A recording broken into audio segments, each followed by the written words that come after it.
important thing to remember about cooking meat is that there are no guarantees. No matter what a recipe tells you, or a theory like searing seals in the juices, there's no substitute for checking the doneness yourself early and often. One trick for heating a pan up to a good high temperature for searing is to cover it with a piece of aluminum foil. The foil reflects the escaping heat back onto the pan surface and it heats up much faster. It's important to let the pan heat up long enough, not only just to get hot, but for that heat to even out. And then it's time to put on the meat.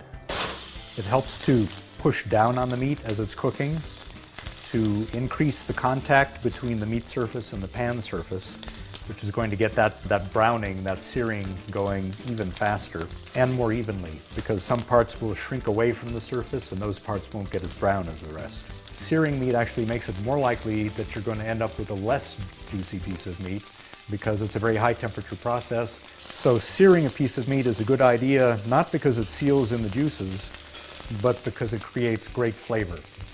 That's the reason to sear meat. At this point, I'm going to move the meat from the stovetop to the oven.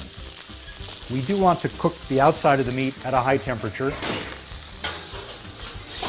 to get that flavor development, but then we want to slow the cooking down so that as the meat cooks through, it doesn't cook through too quickly. We're trying to hit a very narrow range of temperatures inside that piece of meat, between maybe 130 and 150 degrees. The steak is done about now. We can take it out. It's been well seared on both sides. Still has moisture, still has juiciness, that wonderful succulent flavor, the kind of thing you can only get from a piece of meat that's been properly cooked.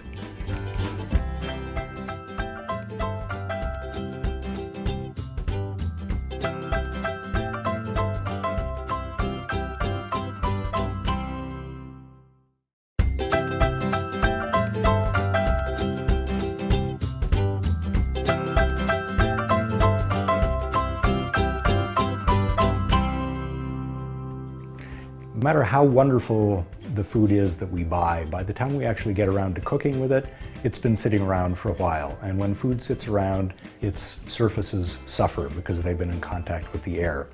It's important to keep that in mind and refresh foods by removing those compromised surfaces. And a great example of that is butter. The surface of butter gets rancid very easily and very quickly, even if it's wrapped in a box with foil or wax paper. And if you taste a little bit of that surface, if you scrape it off, which is the way to freshen it, you can see the color changes. And if you taste this by itself, it's awful, it's rancid. You don't want it. And so whenever you use butter, freshen it up, take some off the surface and get down to the fresh. Meats. Whenever we cut into a piece of meat, we expose more surface area to the air, and that surface begins to get old. So whenever we work with meat, we want to refresh it as much as possible, especially if it's been sitting around for a couple of days in the fridge. And there are a couple of ways to do that depending on how the meat has been handled. You want to scrape away any visible debris, any visible discoloration, and then you want to rinse it in tap water and then blot it off. Smell it to make sure it smells reasonably fresh, and then go on from there. Keep that in mind and scrape off the surface that's been exposed to the air. Get down to the fresh food.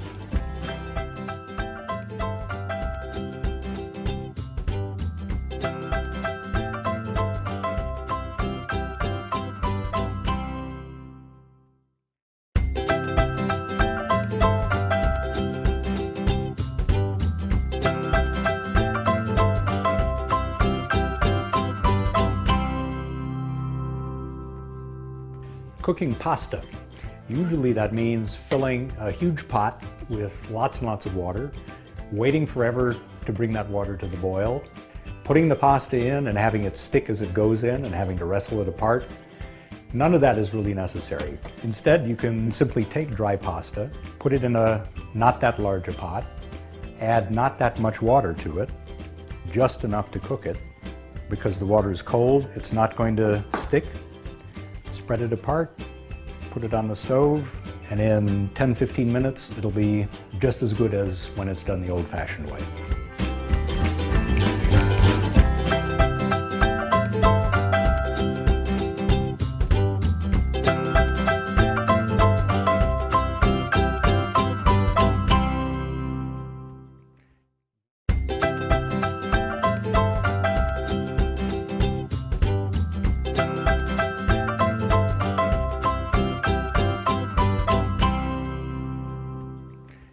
And it's good to remember that fish is one of the most perishable foods we have.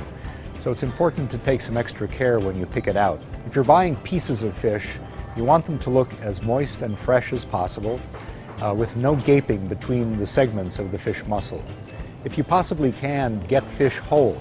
And there what you're looking for are bright eyes, eyes that still look alive, full of light, a skin that's glossy and taut, no signs of wrinkling, and if you can, try to get a glimpse of the gills. They should still be nice and red. Ask for extra ice to take the fish home. If you can, take it home in a cooler, and that'll give you the best quality when you finally get the fish to your table.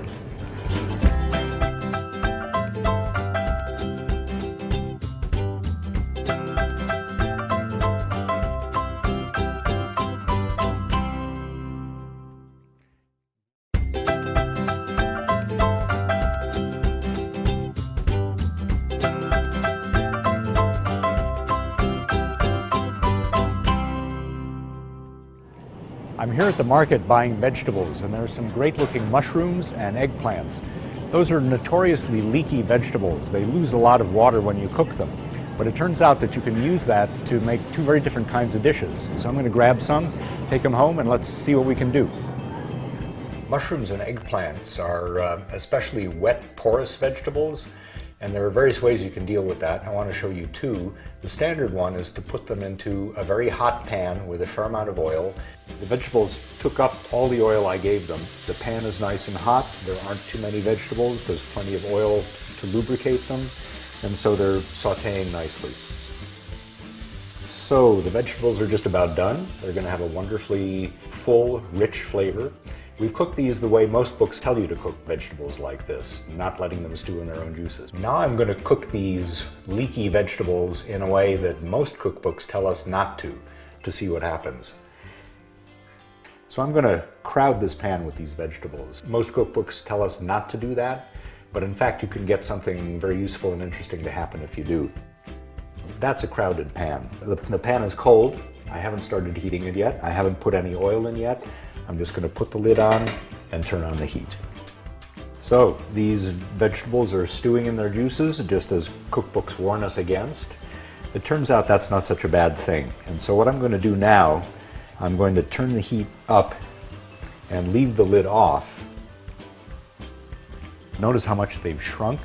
They used to be piled up to here, and now they've gone way down. The juices are kind of flavoring them from outside. In a few minutes, I'll add just a little bit of oil, saute them at the very end, and they'll end up as delicious as these vegetables cooked the old-fashioned way, but with much less oil.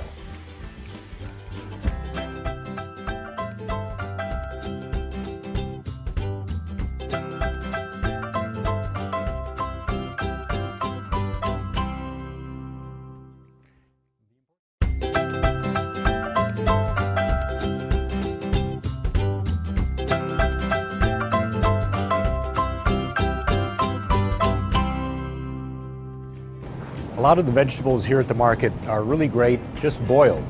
Boiling is probably the simplest cooking technique there is. But even with something that simple, there are a few keys that can make a big difference. One of them is getting the vegetables cooked as quickly as possible, because as they're cooking, enzymes are beginning to do damage. You want to knock them out as quickly as possible.